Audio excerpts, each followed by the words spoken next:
नमस्कार, मैं हिमांशु शर्मा, आप देख रहे हैं द हेडलाइंस। तो एक सबसे बड़ा सवाल जो बाहर निकल कर आ रहा है और एक डर भी है कि कोरोना के बाद अगर सबसे बड़ी कोई बीमारी या प्रकोप या एक तरह से आपदा अगर आई है भारत में, वो है ब्लैक फंगस। तो क्या ब्लैक फंगस सबसे ज़्यादा डायबिटीज़ से फैल रहा है? तो इसका एक सबसे बड़ी रिपोर्ट यूएस की तरफ से बाहर निकल कर आई है कि क्या कारण है ब्लैक फंगस का। तो आपको बताते हैं कि टोटल ब्लैक फंगस के केस जो हैं वो भारत में 12,000 से ज़्यादा हो चुके हैं। अगर आप मौतों के आंकड़ों की बात करें तो वो 250 से ऊपर हो चुका है।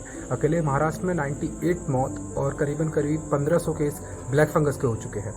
71% केस जो है ब्लैक फंगस के वो भारत में ही हैं, इकलौते भारत में ही है ऑल ओवर द वर्ल्ड। और 94% जो केसेस है ना, उनका जो कारण है वो है डायबिटीज़।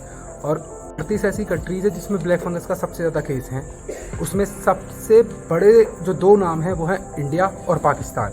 मगर आप डायबिटीज़ की बात करते हैं तो डायबिटीज़ पे भारत 5वें या 6ठे नंबर पर आता है। उनसे पहले बांग्लादेश, श्रीलंका और पहले नंबर पर यूएसए है, जहाँ सबसे ज़्यादा 59% डायबिटीज़ का केसेस हैं। दूसरे नंबर पर पाकिस्तान है। मगर वहाँ अगर आप केसेस की बात करें, पाकिस्तान में 2 वीक के अंदर बस 8 से 10 केसेस आते हैं। मगर भारत की आप बात करें तो पिछले 1 महीने के अंदर ही आप देख सकते हैं कि करीबन 8,000 से ज़्यादा केस आ चुके हैं। तो आखिरकार कारण क्या है ब्लैक फंगस का, उसके हम आज आपको डिटेल में बताते हैं। तो ब्लैक फंगस एकमात्र ऐसी बीमारी है जिसका मरने के बाद 50% चांसेस होते हैं कि इंसान मर सकता है। और दूसरी बात ये भी है कि अगर किसी को ब्लैक फंगस हो जाता है तो वो किसी दूसरे इंसान को फैलता नहीं है। मगर आप भारत की तरफ रुख करें तो भारत में दिन प्रतिदिन इसके केस बढ़ते जा रहे हैं, जिसका महज कारण बाहर निकल के स्टडी के बाद ये आया है कि लोगों ने बिना किसी प्रिस्क्रिप्शन के बाद स्टीरॉयड और जो रेमडेसिविर का बहुत ज़्यादा ही किसी इंसान ने 2-2 बार स्टीरॉयड्स लगवा लिए हैं। उसके बाद रेमडेसिविर का बिना पूछे किसी डॉक्टर से उन्होंने वो स्टीरॉयड्स लगवा लिए। उसके बाद उन लोगों के अंदर ही अक्सर पाया गया है ब्लैक फंगस। और साथ ही साथ डॉक्टर डेनिस ने कहा है कि जिन लोगों ने मोर स्टीरॉयड्स लिए हैं ना, उनके सबसे ज़्यादा ब्लैक फंगस पाया जा रहा है। वो आप पाकिस्तान में ले लो, वो आप श्रीलंका में ले लो। हालांकि श्रीलंका में इतने केस नहीं हैं, अब निकल कर बाहर आ रहे हैं। बांग्लादेश में डायबिटीज़ के केस आ रहे हैं निकल कर।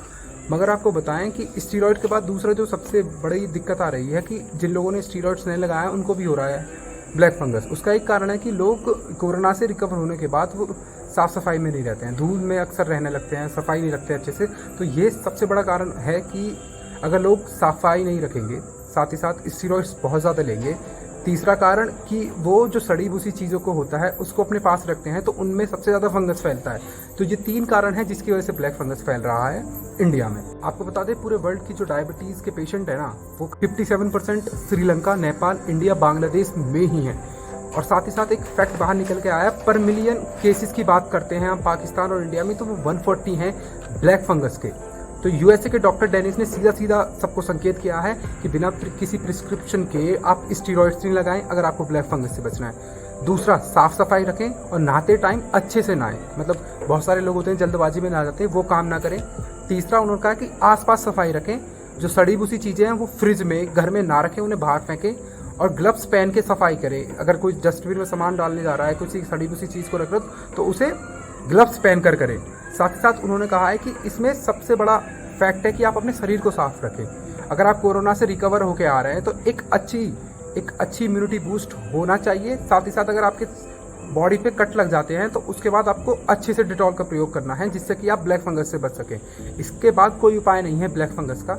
हर किसी को पता है कि ब्लैक फंगस का जो इलाज है वो बहुत महंगा है। 7 हफ्ते तक एक इंजेक्शन लगता है और इस इंजेक्शन की आज कीमत 5 या 6 हज़ार से ज़्यादा है। तो आप सोच सकते हैं कि ब्लैक फंगस कितनी बड़ी महामारी है। तो सतर्क रहें और नई खबरों के लिए देखते रहें द हेडलाइन।